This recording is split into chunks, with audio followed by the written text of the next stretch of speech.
2026 is going to be a huge year for Hogwarts Legacy 2, as the game is currently in full active development and Warner Bros. Gaming's division is looking for new recruit as they look for a brand new animator with AAA experience and Unreal Engine 5 experience, as well as a product manager for the series, as the job listing is for a new action-adventure RPG. This all points to Hogwarts Legacy 2 ramping up in development, as 2026 is going to be a pivotal year for the team at Avalanche Studios to craft new core systems, gameplay mechanics, and of course level design. Their job listing for the animator role shows that they are going to be doing a lot of the NPC creations next year, as well as even introducing brand new magical creatures, as the animator is going to be doing work of the human and animal anatomy. Also in 2025, the DLC for Hogwarts Legacy 1 was cancelled in favor of moving up production of Hogwarts Legacy 2 as the main priority, as Warner Bros. Games reshuffled in 2025. This new restructure also likely pivoted the game and allowed Avalanche Studios to retain their vision for an open world RPG, where it seemed at a time that Warner Bros. Executives wanted the Hogwarts Legacy 2 to go more live servicey,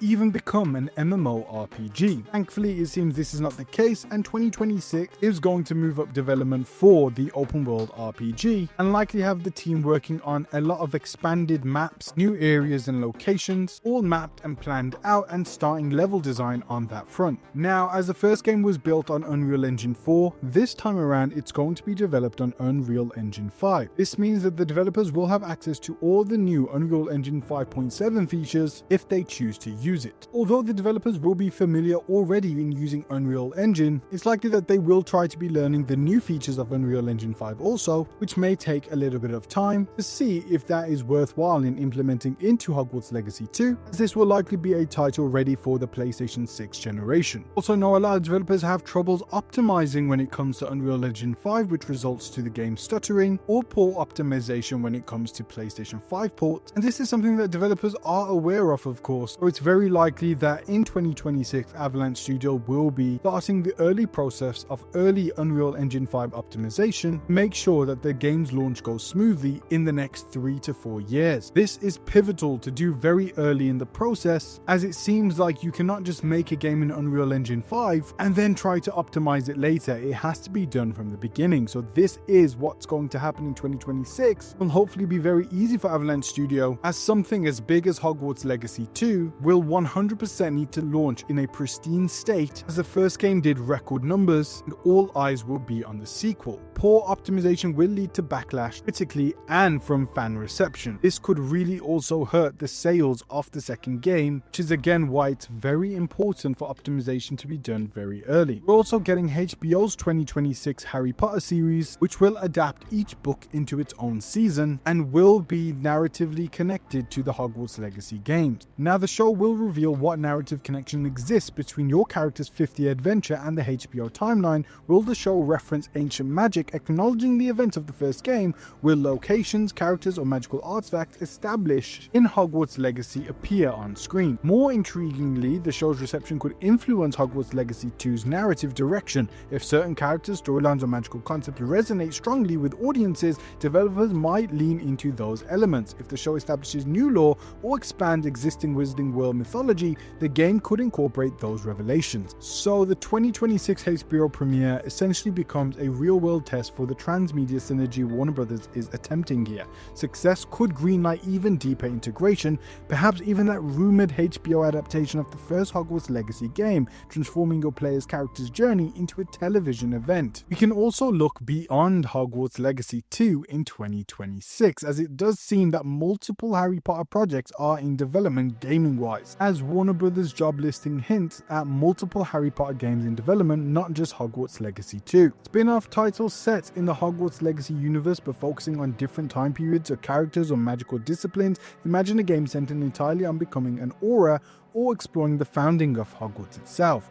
Genre expansions that explore different gameplay styles, perhaps a narrative-focused, choice-driven adventure, a magical creature management sim, or even a Quidditch-focused sports style that builds on what Quidditch champions attempted. But the one I think Warner Brothers is most interested in is an MMORPG. Warner Brothers executives have reportedly expressed interest in Hogwarts Legacy 2 adopting more live service elements, a phrase that makes single-player fans very nervous, but could also unlock unprecedented possibilities. An MMO spin-off makes considerable sense from both creative and business perspectives. Creatively, the Wizarding World is perfectly suited for an MMO where multiple players attend Hogwarts simultaneously, forming houses, competing in tournaments, exploring together, joining dark wizards or fighting against them.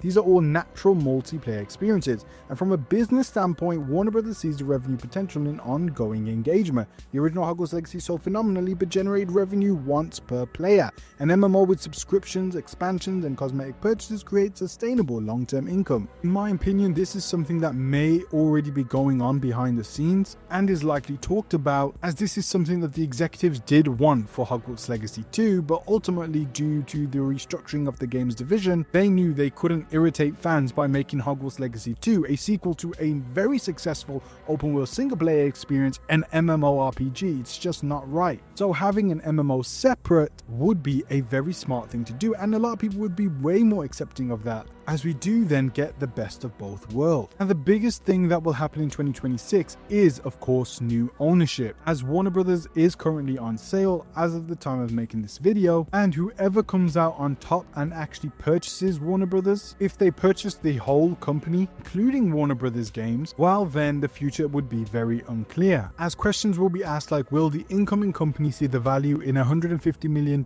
single player game with a 5-year development cycle, or will they push for faster, cheaper projects? New ownership also means restructuring, so layoffs, studio reorganization, and strategic pivots typically follow mergers. Will Avalanche software be intact, or will key talent be lost? New ownership also means different creative philosophies. Netflix might pressure the project toward mobile or cloud gaming, and Paramount might integrate the franchise differently into their broader entertainment portfolio. The major 2026 update for fans won't be a gameplay trailer or feature reveal.